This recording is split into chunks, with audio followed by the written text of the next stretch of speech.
வணக்கம் நண்பர்களே. இன்றைக்கு என்னுடைய சமையலறையில் மிக எளிமையான ஆரோக்கியமான காராமணி இல்லைனா தட்டைப்பயிறு பிளாக் ஐ பீன்ஸ் சுண்டல் எப்படி செய்கிறதுன்னு செய்து காட்டுறேன். வாங்க பார்க்கலாம்.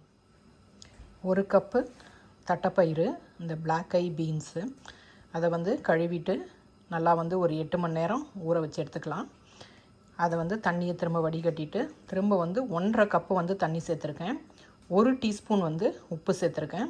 இதை ப்ரெஷர் பேனில் 2 விசில் வச்சு எடுத்துக்கலாம்.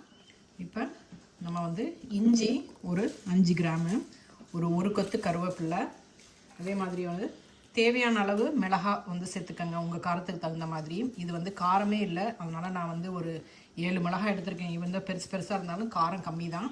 உங்கள் காரத்துக்கு தகுந்த மாதிரி சேர்த்துக்கங்க. இது எல்லாத்தையும் க்ரஷ் பண்ணி எடுத்துக்கலாம். 2 விசிலுக்கு நல்லா வெந்திருக்கு பாருங்கள். நிறைய விட்டுறாதீங்க, ரொம்ப குழைய விட்டுறாதீங்க. இப்போ இந்த தண்ணியை ஃபில்டர் பண்ணி எடுத்துக்கலாம். அடுப்பில் ஒரு வானல் வச்சுக்கோங்க. வானல் சூடானதும் நம்ம எண்ணெய் சேர்த்துக்கலாம். ஒரு டேபிள் ஸ்பூன் சேர்த்துக்கோங்க. எண்ணெய் ரொம்ப குறைவாக வேணும் அப்படின்னாலும் நீங்கள் குறைவாகவும் சேர்த்துக்கலாம். இந்த சுண்டல் செய்கிறதுக்கெல்லாம் எண்ணெய் அதிகமாக தேவைப்படாது. வானல் சூடானதும் 1/2 டீஸ்பூன் கடுகு சேர்த்துக்கலாம். கடுகு பொரியிறப்ப உளுத்தம்பருப்பு சேர்த்துக்கலாம். உளுத்தம்பருப்பு 1 டீஸ்பூன்லேருந்து 2 டீஸ்பூன். சில பேருக்கு என்னென்னா பருப்பு நல்லா நறுக்குன்னு கடித்து சாப்பிட பிடிக்கும்.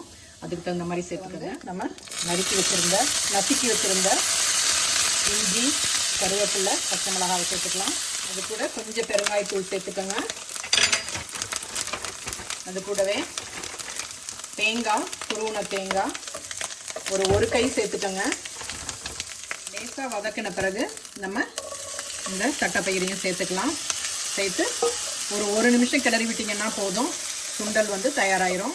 கடைசியாக நறுக்கிய கொத்தமல்லி இலையை தூவி நம்ம அடுப்பை நிறுத்திடலாம். மிக ஆரோக்கியமான எளிமையான காராமணி தட்டைப்பயிறு பிளாக் ஐ பீன்ஸ் சுண்டல் தயாராகிருச்சு. இந்த வருடம் நவராத்திரிக்கு நீங்கள் இதை செய்தீங்கன்னா உங்கள் வீட்டுக்கு குழுவுக்கு வர்ற நண்பர்களுக்கு நீங்கள் இதை சுவைக்க கொடுக்கலாம். இந்த ரெசிபி உங்களுக்கு பிடிச்சிருந்ததுன்னா லைக் பண்ணுங்கள், ஷேர் பண்ணுங்கள், சப்ஸ்கிரைப் பண்ணுங்கள். என்ஜாய். தேங்க்ஸ் ஃபார் வாட்சிங்.